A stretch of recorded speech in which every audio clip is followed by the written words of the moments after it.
Does God truly exist? It's a question whispered across millennia, debated in every language, echoing in the quiet chambers of doubt. For centuries, humanity has grappled with the unseen, searching for answers. But what if the very concept of a divine power is riddled with contradictions so profound they make us question everything we thought we knew about faith, justice, and compassion? Stay with me, because what we uncover might not destroy your faith, but redefine it entirely. Consider the innocence of a child, born into a world of pain, burdened by a legacy of suffering they never earned. If an all-caring creator watches over us, why would such a soul carry the weight of ancestral sins, consequences of generations long past that they never committed? Where is the boundless mercy in that decree? And if divine justice reigns supreme, why do we so often witness the corrupt thrive, accumulating power and wealth, while those who live righteously, who give endlessly, frequently endure hardship and neglect? The scales of justice, from our earthly perspective, often appear profoundly unbalanced, leaving us to wonder if the divine ledger operates on principles entirely foreign to our understanding. The act of prayer itself presents another profound enigma. We are taught to pour out our hearts, to beg, to plead, even to sacrifice and fast, believing our supplications might reach an attentive ear. Yet Scripture suggests a deity who already knows our deepest needs before a single word escapes our lips. If every desire, every sorrow, every silent hope is already catalogued, why the desperate struggle to be heard? Is prayer a performance for the divine or a ritual for our own solace? This paradox forces us to reconsider the purpose of communication with the sacred. Then there is the perplexing trait of jealousy, often ascribed to the divine. We are warned against its destructive nature in human relationships, condemned for succumbing to its corrosive grip. Yet we encounter narratives depicting a creator who demands exclusive devotion, threatening wrath upon those who stray or worship other figures. Perhaps the most unsettling contradiction manifests in how we interpret life's unpredictable currents. When misfortune strikes, when tragedy unfolds, we often hear the whisper, "It was the devil's work," or "Satan is testing us." Yet when an unexpected silver lining emerges from that very same adversity, a community unites, a new path opens, a person finds strength they never knew. Suddenly the narrative shifts. It was God's plan all along, we proclaim. So which force truly orchestrates the tapestry of our existence? Is there a cosmic tug-of-war, with good and evil vying for control? Or is there a single overarching will that encompasses both light and shadow, leaving us to grasp at fragmented interpretations? This dual attribution leaves us adrift, unsure whether to assign blame or praise, or to simply surrender to the unknown architects of fate. And what of the age-old question that few dare to voice aloud? What does an omnipotent, all-sufficient deity gain from our worship? If God lacks nothing, requires nothing, and exists in a state of absolute completeness, why the need for our songs, our rituals, our kneeling reverence? Is worship a testament to our faith, or a fulfillment of a divine need we cannot comprehend? The concept of a boundless entity seeking praise from its finite creations remains a profound mystery. They say God is love, the very essence of compassion and boundless mercy. Yet within the same breath, many traditions speak of eternal punishment, of an agonizing, unending consequence for those who simply refuse to acknowledge or accept this loving entity. How can infinite love coexist with infinite torment? How can a heart of pure compassion decree a suffering without end? This ultimate dichotomy challenges the very foundation of divine benevolence, pushing us to question the nature of the love preached by many faiths. Finally, if the grand tapestry of life is already woven, every thread meticulously placed, every second of our existence prescripted by a divine hand, then where does our free will reside? Are we truly making choices, forging our own paths? Or are we merely actors performing a pre-written play, delivering lines we didn't pen, playing roles we didn't choose? The illusion of choice in a predestined universe strips away our agency, transforming us from creators of our destiny into mere puppets of a cosmic design. The weight of this question can be crushing, leaving us to wonder if our striving, our hopes, our entire human experience is merely a performance for an unseen audience. Look at the history of humanity, the world wars waged in the name of a righteous deity, the countless children dying amidst senseless conflict, entire generations cursed by poverty and violence, and the desperate, heartfelt prayers that seem to vanish into the ether unanswered. Do these realities reveal a deity of unwavering compassion, or do they present a puzzle too vast, too intricate for our limited human minds to ever truly grasp? These profound contradictions, rather than shattering belief, often ignite a deeper, more urgent quest for understanding. They don't destroy faith, they transform it into something far more complex, more personal, and perhaps ultimately more meaningful. Across the vast and vibrant canvas of our planet, from the towering temples of Kyoto to the ancient mosques of Istanbul, the cathedrals of Rome, and the sacred groves of the Amazonian tribes, humanity has erected countless altars, developed myriad creeds, and articulated an astonishing diversity of beliefs about the divine. In bustling Mumbai, the faithful offer marigolds to deities with multiple arms. In isolated Siberian villages, shamans commune with ancestral spirits. In the vibrant communities of Addis Ababa, devoted worshippers kneel in reverence. Each culture, each civilization has sought to define the indefinable, to name the unnameable, to explain the inexplicable. From the intricate cosmology of the Aboriginal peoples, who map the sacred dreaming tracks across the Australian outback, to the philosophical intricacies of ancient Greek myths, to the profound meditative practices of Buddhist monks in the mountains of Nepal, every corner of the earth has birthed its own unique understanding of existence, purpose, and the divine. We see gods of thunder, goddesses of fertility, spirits of the forest, and a singular omnipotent creator.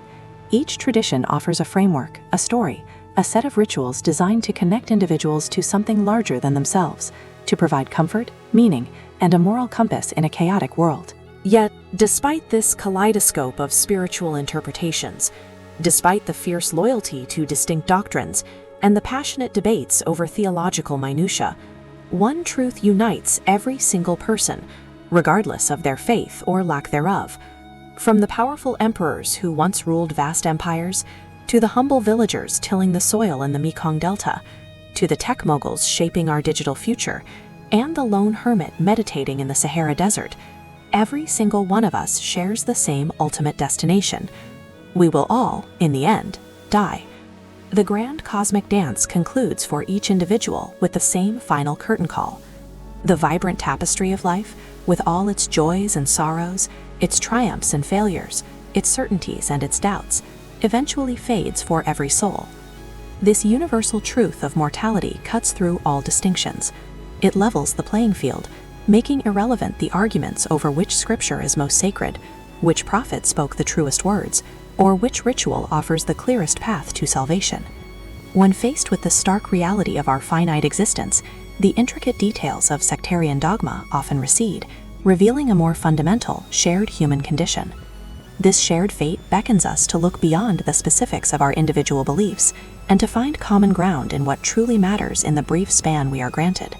It forces a radical reevaluation of priorities, urging us to consider what legacy we will leave behind when all else falls away. If our journey inevitably ends in the same place, regardless of our chosen spiritual path, then what truly endures?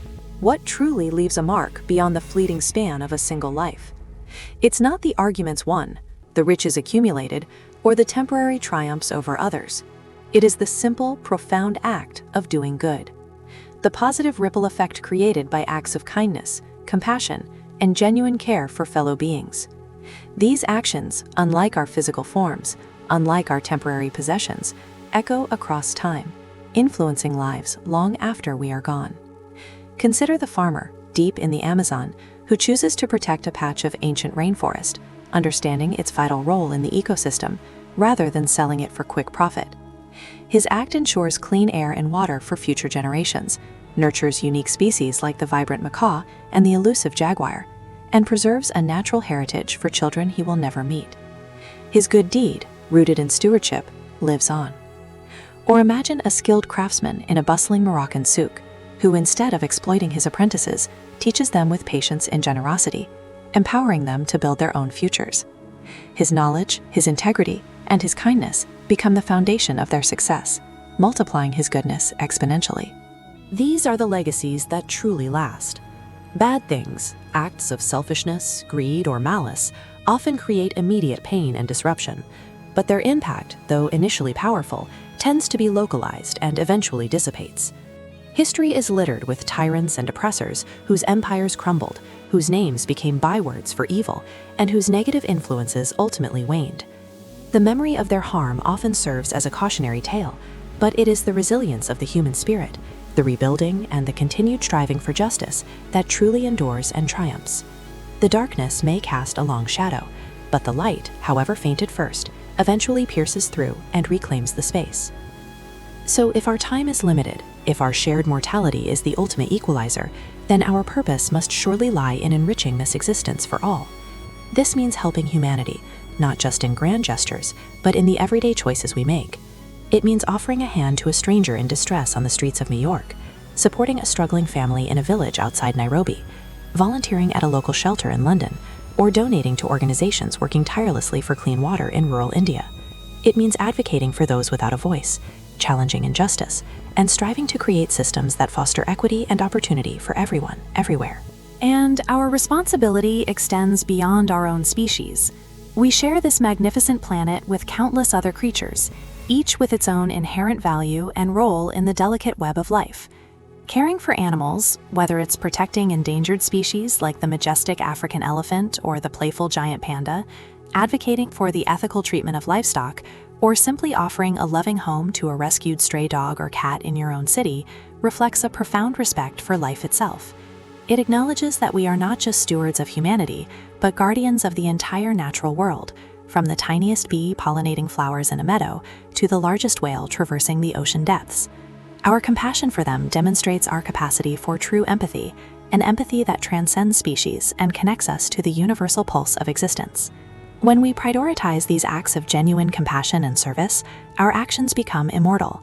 They live on in the lives we touch, in the causes we champion, in the ecosystems we preserve. They become the true testament to our existence, a profound declaration that we chose to leave the world a little brighter, a little kinder, a little more just than we found it. This is a legacy accessible to everyone, regardless of dogma or denomination. It is a shared human purpose that transcends the boundaries of belief and unites us in our collective journey through time.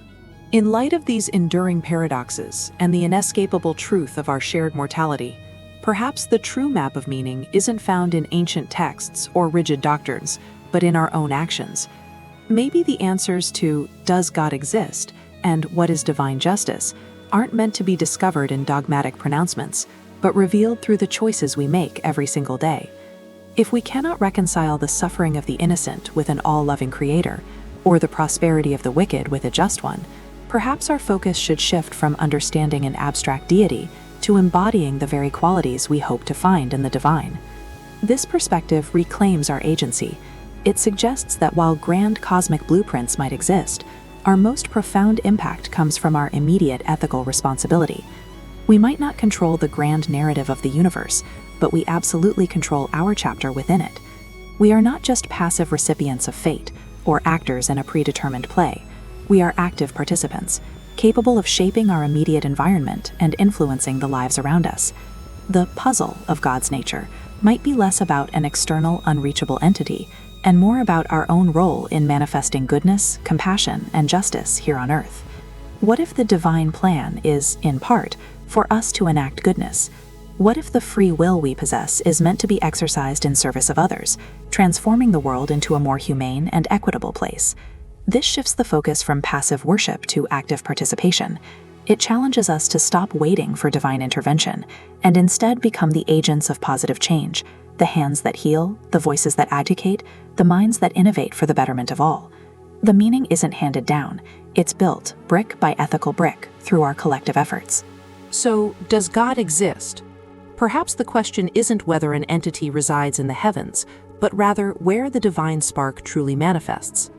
What if that spark isn't just in the miraculous, but in the mundane acts of empathy, in the quiet sacrifices for the common good, in the tireless work for justice that defines our humanity? What if the unanswered prayers are not unheard, but rather a call for us to become the answer for each other? When a community in a small village in Guatemala rallies to rebuild after a devastating earthquake, that collective resilience and selfless labor might be the most profound expression of grace. When scientists in Geneva work tirelessly to find cures for diseases that plague humanity, their dedication to alleviating suffering could be seen as an act of divine intention. When activists in the Amazon rainforest stand against deforestation, their courage embodies a sacred defense of life. The true divine might not be a distant, inscrutable power to be appeased, but an immanent force revealed through our shared capacity for love, compassion, and creative problem-solving. It's in the quiet dignity of caring for an aging parent, in the selfless dedication of a teacher in rural Bhutan, in the courage of a doctor fighting a pandemic in bustling Jakarta, and in the unwavering commitment to animal welfare by volunteers and shelters across the globe. These are the moments where the sacred truly touches the profane, where the transcendent is made manifest in the tangible. Ultimately, the deepest mystery may not be about whether a specific divine entity exists, but what kind of God we choose to embody through our lives. Are we a reflection of the paradoxes that cause suffering, or are we the agents of the boundless compassion and justice we so desperately seek? The choice and the responsibility is profoundly ours.